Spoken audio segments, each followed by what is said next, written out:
Hi, and welcome to Be Your Own Best Coach Conversations, where you can learn to shift your mindset, change your behavior, and do more stuff you care about.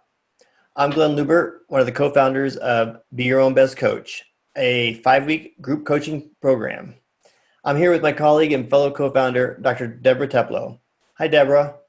Hey, Glen. So today I wanted to talk about barriers.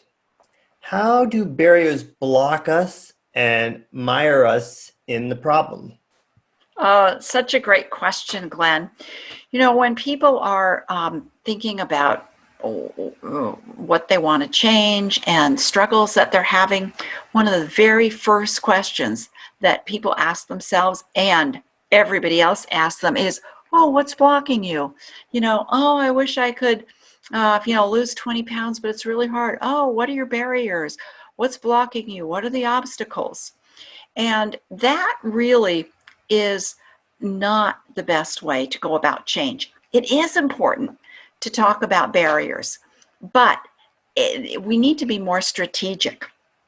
And because what happens when we start our conversations off with thinking about all the things that block us, we go down the I'm going to say evil rabbit hole of problem kind of talk. We get more and more mired in the problem when we think about the barriers. And remember that whatever we pay attention to, it gets amplified. So when we're paying attention to the barriers and the obstacles and the things that block us, they grow bigger in our minds. And that's just Mm. part of how the mind works. So, but just talking about the problems and listing the problems is actually working against you. Oh, yeah. It's not that we don't need to recognize the problems, but we need to have a much more effective way of grappling with them and working with them. And so that's the point of what we want to talk about today. So where do you start when you're having problems? Well, you can't just have problems. You will never, what's that saying? If you don't know where you're going, you'll get there, or you'll never get there. You have to have a destination. And that means that you really have to know what you want. What is it that you want? And that's where we need to start. We need to start with painting as vivid a picture as possible with what we want. So that's asking, what are our best hopes for ourselves for the future? And after we get that, then we need to ask about the outcomes. So remember, what we want is, let's think of goals. What we want is a goal. I want to lose 20 pounds. Well, 20 pounds in our mind is just a number. It doesn't drive us. It doesn't, that 20 pounds doesn't create the emotion that helps us move forward in a change process. So what we really need to do is not only define the goal, that's a starting place, but the second step is to talk about the outcome. That is the result of having reached the goal. And the outcome is a kind of quality of life. An outcome answers the question, what difference will it make to you? What difference will it make in your life? What difference will it make to others around you when you reach that goal? So that's really interesting because of the emotion, the emotion that you're going to have around it. When you can visualize that difference, it really makes that abstract 20 pounds a number, something that I can see and visualize and feel in my mind and my body. Exactly. Yeah, so part of painting that picture of, what is it that you want?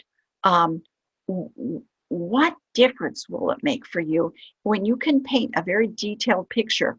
When you can taste it, you can feel it, you can hear it, you can touch it. All your Um, senses. Yeah. yeah, exactly. All your senses. Um, it's really important. And don't think, don't use your imagination. Project into the future. Imagine that you are your best self.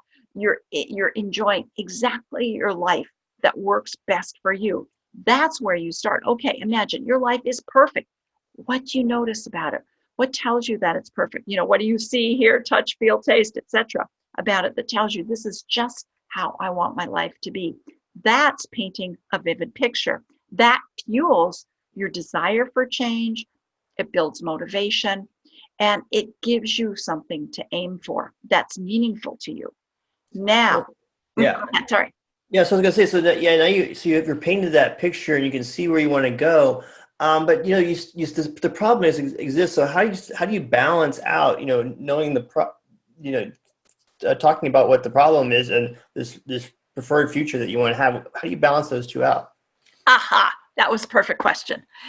Because so now that you've created that vision for yourself and paint it in as detailed a picture as you possibly can, think of waking up on that morning when your life is exactly how you want it to be, when it's exactly right for you.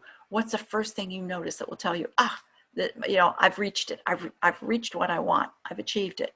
And go through your day and think and pull other people into that.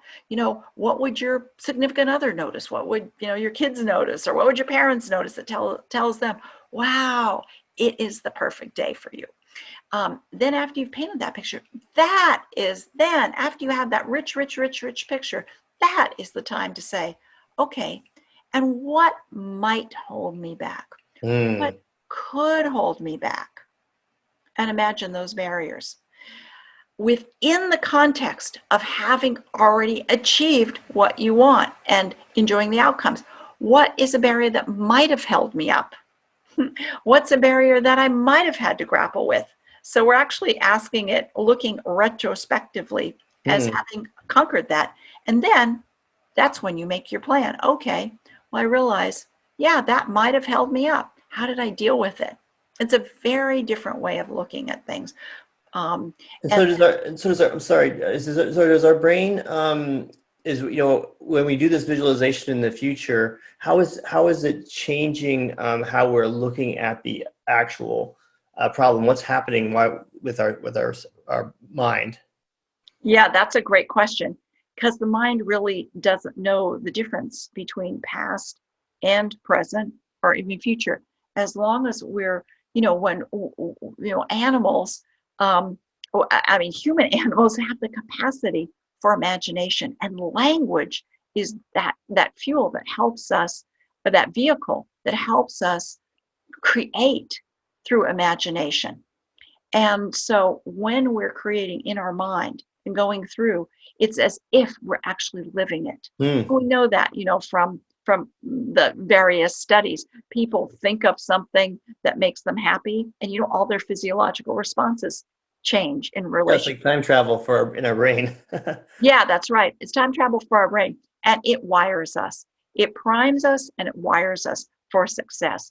So as we go about our day, we're really experiencing our day from that perspective of having created that best self, or that That's best. so powerful.